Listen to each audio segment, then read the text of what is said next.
واصف علی واصف رحمت اللہ علیہ فرماتے ہیں، زندگی کا مقصد یہ ہے کہ اسے جینا، تجربے کا زیادہ سے زیادہ مزہ چکھنا، نئے اور بھرپور تجربے کے لیے بے تابی اور خوف کے بغیر پہنچنا ہے۔ خوشی کوئی تیار شدہ چیز نہیں ہے، یہ آپ کے اپنے اعمال سے حاصل ہوتی ہے۔ تبدیلی کو سمجھنے کا واحد طریقہ اس میں ڈوبنا، اس کے ساتھ چلنا اور رقص میں شامل ہونا ہے۔ زندگی خود کو تلاش کرنے کے بارے میں نہیں ہے، زندگی اپنے آپ کو بنانے کے بارے میں ہے۔ مستقبل ایک ایسی چیز ہے جس تک ہر کوئی 60 منٹ فی گھنٹہ کی رفتار سے پہنچتا ہے، وہ جو بھی کرتا ہے، جو بھی ہو۔ سب سے بڑا تحفہ جو آپ کسی کو دے سکتے ہیں وہ آپ کے وقت اور توجہ کا تحفہ ہے۔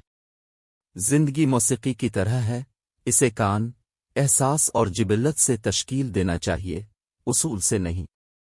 آخر میں، یہ آپ کی زندگی کے سال نہیں ہیں جو شمار ہوتے ہیں، یہ آپ کے سالوں میں زندگی ہے۔ زندگی کا راز یہ نہیں ہے کہ آپ جو پسند کریں وہ کریں، بلکہ آپ جو کرتے ہیں اسے پسند کریں۔ یہ وہ نہیں ہے جو آپ اپنے بچوں کے لیے کرتے ہیں، بلکہ جو کچھ آپ نے انہیں اپنے لیے کرنا سکھایا ہے، وہ انہیں کامیاب انسان بناتا ہے۔